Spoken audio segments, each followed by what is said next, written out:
Muy buenas noches. Esta es otra noche importante. ¿Por qué es otra noche importante? Están ocurriendo muchas cosas.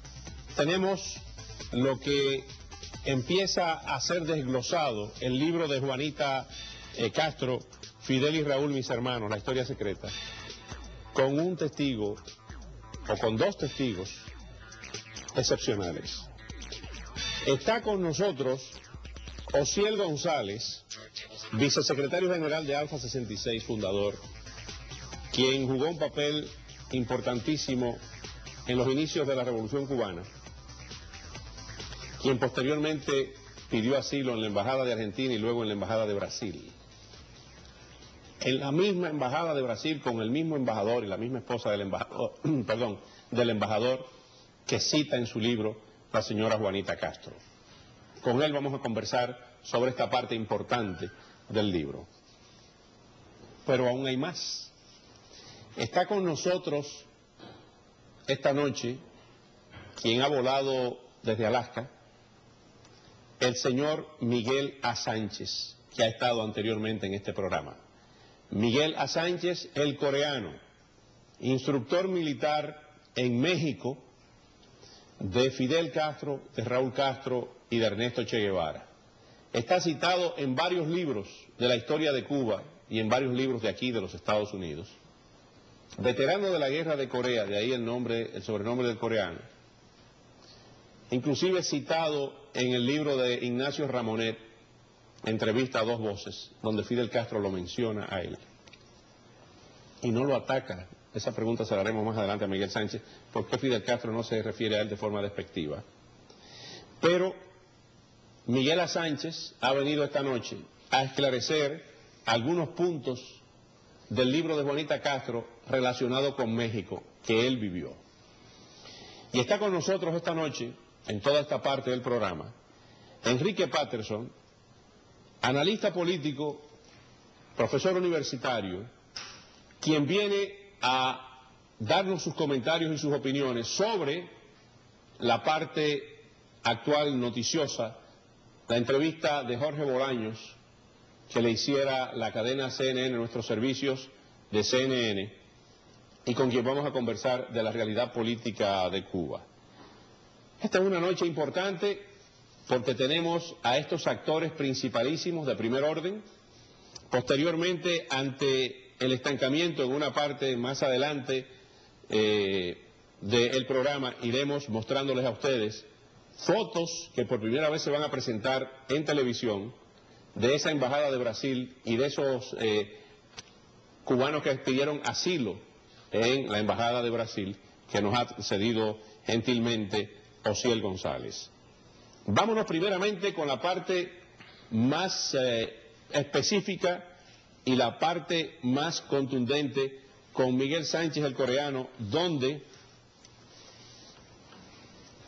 dice, y vamos a empezar la cita, este libro señala, acusa formalmente a Orlando de Cárdenas, recientemente fallecido, quien estuvo en este programa, de lo siguiente, en la página 152, dice, en cuanto a los datos de logística, cita el libro de Juanita Castro, solo había un asunto muy espinoso que resolver y tenía que ver con Orlando de Cárdenas. Vamos a ver las imágenes de Orlando de Cárdenas cuando estuvo en este programa, a quien los informes del capitán Gutiérrez Barrios habían identificado como el delator con los batistianos. Miguel A. Sánchez, hay otra cita donde dice que Fidel Castro llegó aquí a Miami en 1956, y hay otra cita que usted tiene también, pero en el caso específico de Orlando de Cárdenas, ¿fue Orlando de Cárdenas un delator? Primeramente quiero agradecerte de corazón la oportunidad que me has dado de venir a defender a Orlando de Cárdenas, porque él ha muerto y esos huesos de Orlando de Cárdenas no se pueden defender. Lo que dice la señora Juana Castro de Orlando de Cárdenas, todo es incierto. Orlando de Cárdenas era el que alquilaba las casas en el Distrito Federal donde alojábamos a los futuros guerrilleros. Entonces, él podía haber denunciado a las autoridades mexicanas donde estaban los guerrilleros. Fue el hombre que le abrió las puertas de México a Fidel Castro. Estaba en muy buena posición económica.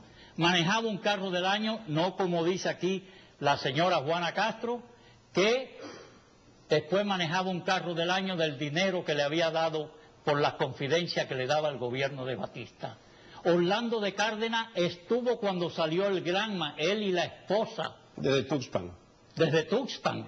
Entonces, ¿verdad que Orlando de Cárdenas podía haber denunciado la salida del Tuxpan? Orlando de Cárdenas sabía que yo tenía en mi casa 10 armas automáticas y nunca esas armas fueron ocupadas.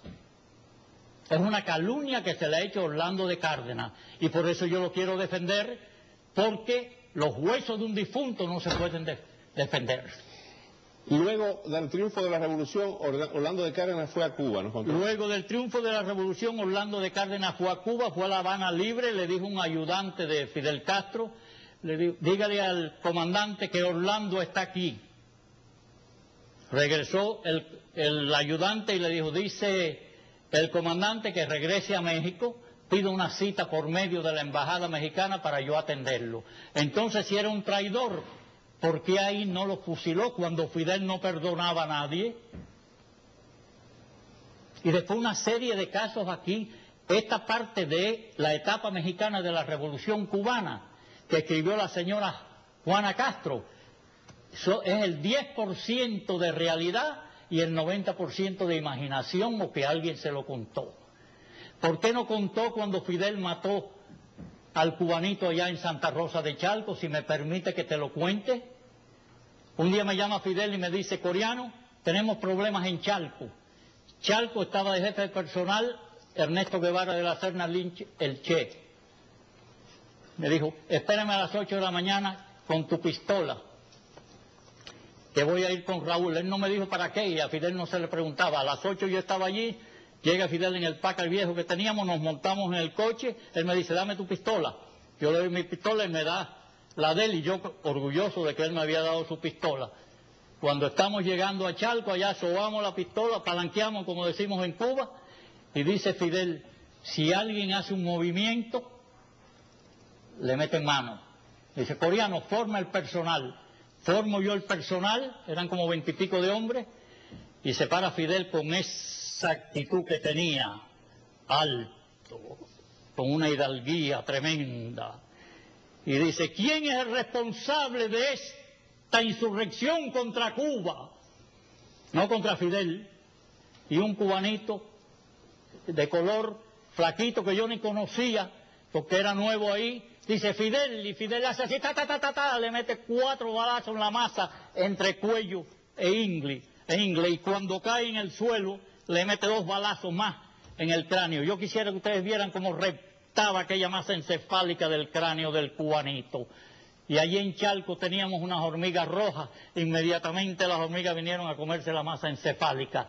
Y dice Fidel, ¿quién es el segundo comandante de esta insurrección contra Cuba? Nadie se adjudicó el puesto.